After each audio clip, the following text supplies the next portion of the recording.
Assalamualaikum teman-teman, semoga sehat selalu. Cerita berita kali ini tentang mahasiswa Amikom Jogja meninggal dengan tubuh penuh luka. Cerita ini sudah diubah dan diedit sedemikian rupa oleh editor, seperti kisah atau berita yang ada di sekitar kita. Semoga cerita ini dapat menambah wawasan untuk kalian dan menambah berkah untuk kita semua. Selamat menikmati.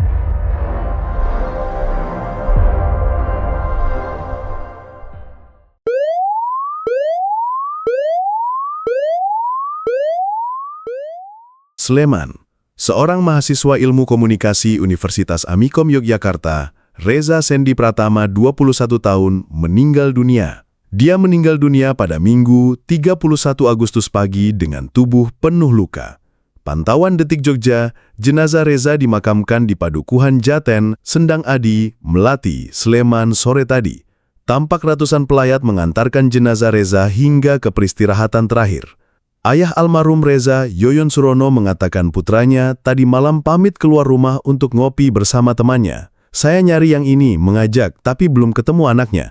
Semalam ngajak ngopi di dekat tugu itu. Malamnya ngopi, minta uang, yang ngajak teman SMK. Kata Yoyon ditemui usai pemakaman Minggu 31 Agustus 2025. Tapi pagi Yoyon mendapat kabar dari tetangganya, sembari menunjukkan KTP Reza bahwa anaknya dirawat di RSUP Dr. Sarjito karena terkena gas air mata. Reza diantarkan ke Sarjito oleh petugas unit kesehatan Polda DIY. Tapi saat tiba di Sarjito, dia menemukan anaknya sudah terbujur. Saya ke sana, Sarjito, anaknya sudah terbujur kayak gitu, katanya. Berdasarkan informasi yang dia terima, Reza meninggal tadi pagi pukul 7 di RSUP Dr. Sarjito. Dari informasi yang dia dengar, kejadian yang menimpa Reza terjadi di sekitar Polda DIY pagi tadi. Namun, dia belum bisa memastikan apakah Reza menjadi bagian dari aksi itu. Ya, kejadiannya pagi, di depan Polda DIY kayaknya, imbuhnya. Yoyon menceritakan saat memandikan jenazah, di sekujur tubuh Reza terdapat banyak luka memar. Selain itu, leher Reza juga patah, serta ada bekas pijakan sepatu di tubuh Reza. Tapi dia tidak bisa memastikan kejadiannya dan dari mana luka tersebut bisa didapat. Tadi aku sudah melihat dan ikut mandikan. Yang sini, leher kiri kayak patah. Pas dikucir kepala, yang dislokasi juga harus dikrek, dikembalikan sama yang di sana. Cuma yang paling kelihatan kan bekas-bekas sepatu PDL itu.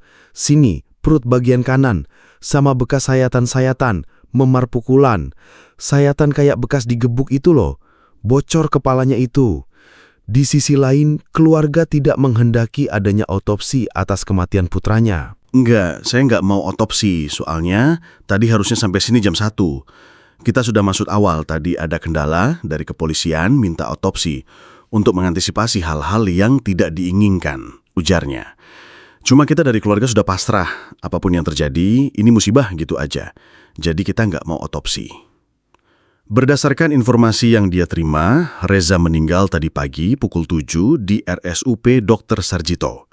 Dari informasi yang dia dengar, kejadian yang menimpa Reza terjadi di sekitar Polda DIY pagi tadi. Namun, dia belum bisa memastikan apakah Reza menjadi bagian dari aksi itu. Ya, kejadiannya pagi di depan Polda DIY kayaknya, imbuhnya. Yoyon menceritakan saat memandikan jenazah, di sekujur tubuh Reza terdapat banyak luka memar. Selain itu, leher Reza juga patah, serta ada bekas pijakan sepatu di tubuh Reza. Tapi dia tidak bisa memastikan kejadiannya dan dari mana luka tersebut bisa didapat. Tadi aku sudah melihat dan ikut mandikan. Yang sini leher kiri kayak patah. Pas dikucir kepala, yang dislokasi juga harus dikrek, dikembalikan sama yang di sana. Cuma yang paling kelihatan kan bekas-bekas sepatu PDL tuh sini, perut bagian kanan, sama bekas sayatan-sayatan, memar pukulan. Sayatan kayak bekas digebuk itu loh. Bocor kepalanya itu, ungkap Yoyon. Di sisi lain, keluarga tidak menghendaki adanya otopsi atas kematian putranya. Enggak, saya nggak mau otopsi soalnya tadi harusnya sampai sini jam 1.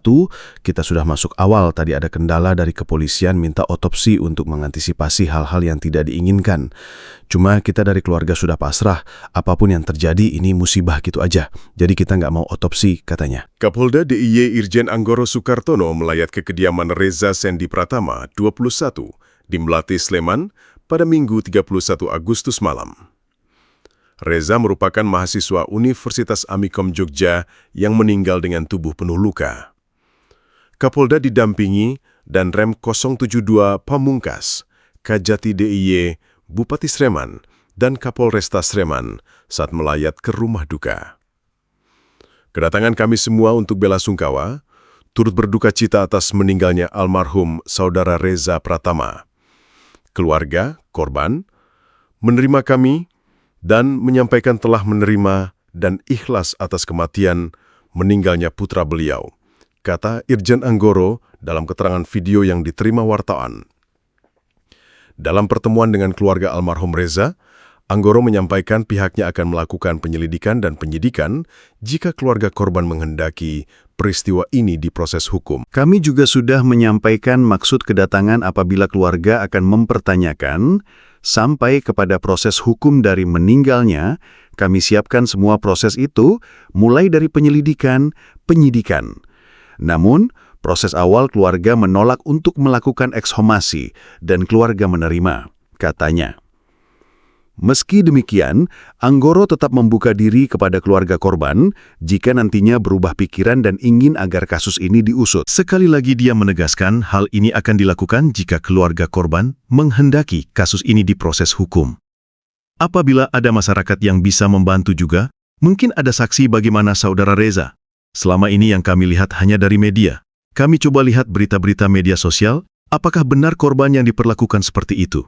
Ini penting. Jadi kalau memang masyarakat yang menemukan, kasih ke saya supaya saya mudah melakukan penyelidikan pada nantinya, tegasnya. Di sisi lain, dia juga menerima masukan dari keluarga korban agar belajar dalam pengamanan demonstrasi untuk tidak ada kesalahan dalam bertindak. Sebagai masukan kepada pihak Polri apabila dalam pengamanan untuk mengamankan Yogyakarta, agar belajar tidak lagi ada kesalahan. Nah, ini yang menjadi masukan kepada kami, polisi untuk memperbaiki diri, katanya. Kisah tragis yang menimpa seorang mahasiswa Amikom Jogja ini bukan sekedar kabar duka. Ini adalah alarm keras bagi kita semua. Seorang anak muda yang seharusnya sedang menata masa depan justru harus pulang dalam keadaan jasad penuh luka. Luka-luka yang seolah berbicara lantang bahwa ada kebiadaban, ada kekerasan, ada sesuatu yang salah yang dibiarkan tumbuh di sekitar kita. Bayangkan, orang tua yang melepas anaknya dengan doa, berharap ia pulang membawa gelar sarjana, justru harus menerima kenyataan pahit, menjemput anak mereka dalam keranda. Bagaimana perasaan seorang ibu yang menatap tubuh anaknya dengan air mata tak terbendung, meraba kulitnya yang dingin, menyaksikan bekas-bekas luka yang tak pernah ia bayangkan sebelumnya. Di balik peristiwa ini, ada pertanyaan besar yang menggantung. Siapa yang tega melakukan hal sekejam itu? Mengapa seorang mahasiswa yang mestinya sibuk dengan buku, dengan kelas, dengan cita-cita, justru berakhir dengan kisah kelam seperti ini? Apakah ini ulah dendam pribadi? Apakah ada jaringan kriminal yang lebih besar? Ataukah hanya karena nafsu kekerasan yang tak terkendali? Masyarakat Jogja pun terguncang. Kota yang dikenal damai, kota pelajar yang penuh harapan, kini dicoreng dengan darah seorang mahasiswa yang seharusnya menjadi penerus bangsa. Warga mendesak kepolisian untuk tidak sekadar menangkap pelaku, tetapi memastikan keadilan benar-benar ditegakkan. Sebab luka ini bukan hanya luka bagi keluarga korban, tetapi juga luka kolektif bagi kita semua. Dan disinilah kita dihadapkan pada kenyataan getir. Keamanan bukan lagi sekadar janji, tapi kebutuhan yang harus dijaga dengan kesungguhan. Jika seorang mahasiswa bisa jatuh dengan tragis di tengah hiruk-pikuk kota pendidikan, siapa yang bisa menjamin keselamatan kita esok hari? Kisah ini akan terus membekas, dan kita tidak boleh membiarkannya redup begitu saja. Karena setiap luka di tubuh mahasiswa itu adalah cermin betapa rapuhnya perlindungan bagi anak muda kita. Pertanyaan yang harus kita simpan bersama adalah, apakah kasus ini akan berakhir dengan keadilan atau justru akan menjadi satu lagi cerita tragis yang dilupakan? Jawabannya, hanya waktu dan ketegasan hukum yang bisa menentukan. Namun, satu hal pasti, suara duka, tangis keluarga, dan amarah masyarakat tidak akan pernah berhenti sampai kebenaran terungkap. Dari kisah tragis ini, kita belajar bahwa hidup begitu rapuh. Hari ini kita bisa tertawa bersama, esok bisa saja kita hanya menjadi nama yang dikenang. Maka jangan biarkan kebencian, amarah, atau dendam menguasai diri kita. Karena sekali kita memilih jalan kekerasan, saat itu juga kita kehilangan sisi kemanusiaan kita yang paling berharga. Untuk para remaja, ingatlah, masa depan bangsa ada di pundak kalian. Jangan biarkan satu keputusan gegabah merenggut segalanya. Belajarlah setinggi-tingginya, gapailah cita-cita, tapi jangan pernah lupa untuk belajar menjadi manusia yang beradab.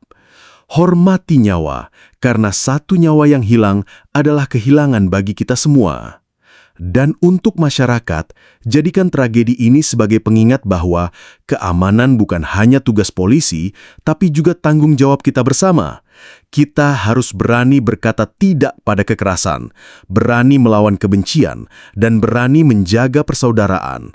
Karena bangsa yang besar bukan hanya bangsa yang pintar, tetapi bangsa yang mampu saling melindungi. Pada akhirnya, keadilan bisa ditegakkan oleh hukum, tetapi kedamaian hanya bisa terwujud jika hati kita dipenuhi kasih dan empati. Mari kita jaga itu sebelum terlambat.